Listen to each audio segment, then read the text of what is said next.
दिवंगत अजित पवार यांच्या विमान अपघातावरचं संशयाचं आणि प्रश्नाचं काहूर आजही कायम आहे। महाराष्ट्राच्या राजकारणात खळबळ उडून देणाऱ्या अजित पवारांच्या विमान अपघातावर अधिवेशनाच्या पहिल्या दिवशी अनेक नवे प्रश्न उपस्थित केले गेले। राष्ट्रवादी काँग्रेसचे आमदार अमोल मिटकर यांनी पायलट सुसाईड बॉम्बर होता का अशी शंका उपस्थित केली, तर शरद पवारांच्या पक्षाचे आमदार रोहित पवार आणि जितेंद्र आव्हाड यांनीही याच मुद्द्यावरून प्रश्नांची सरबत्ती केली। पायलट जो मेलाय कपूर, ज्याची ड्रंक ची हिस्ट्री होती, 3दा सस्पेंड होता, तो सुसाईड बॉम्बर म्हणून आला होता। दादांचा मृत्यू सुद्धा एक माड रानावरचं गूढ आहे। अजित पवार यांचं विमान अपघातात निधन झालं। 5 दिवसांनी दादांच्या निधनाला 1 महिना पूर्ण होईल। मात्र अजूनही दादांच्या निधनाच्या धक्क्यातून महाराष्ट्रातले नागरिक सावरले नाहीत। अजित पवारांच्या पक्षातील आमदार अमोल मिटकरीही दादांच्या निधनामुळे प्रचंड भावूक झाले। दादांच्या विमानाला झालेल्या अपघातावर अमोल मिटकरींनी सातत्यानं संशय व्यक्त केलाय। अकोला जिल्ह्यातल्या बाळापूर तालुक्यात शिवजयंतीच्या कार्यक्रमात बोलताना अमोल मिटकरींनी पुन्हा एकदा प्रश्नचिन्ह उपस्थित केलं। पायलट जो मेलाय कपूर, ज्याची ड्रंक ची हिस्ट्री होती, 3दा सस्पेंड होता PSR कंपनीचा, तो पायलट, त्याचा 50 कोटीचा विमा काढला गेला, तो सुसाईड बॉम्बर म्हणून आला होता।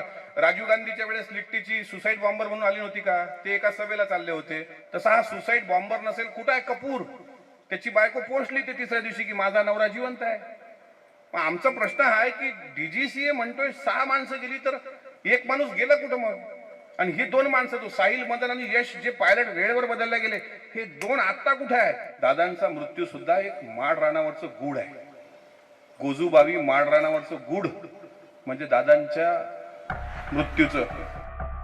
अमोल मिटकरींनी अजित पवार यांचं अपघाती निधन आणि माजी पंतप्रधान राजीव गांधींची हत्या यात साधर्म्य असल्याचा मुद्दा मांडला।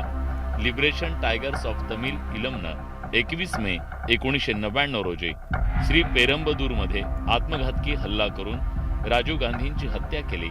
याच मुद्द्याच्या अनुषंगानं DGCAच्या अहवालानुसार विमानात 6 जण होते, मग 5च मृतदेह कसे सापडले असा मुद्दा अमोल मिटकरींनी उपस्थित केला।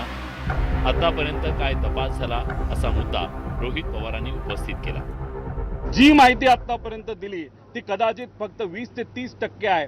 70% माहिती आम्ही मागे ठेवलेली आहे।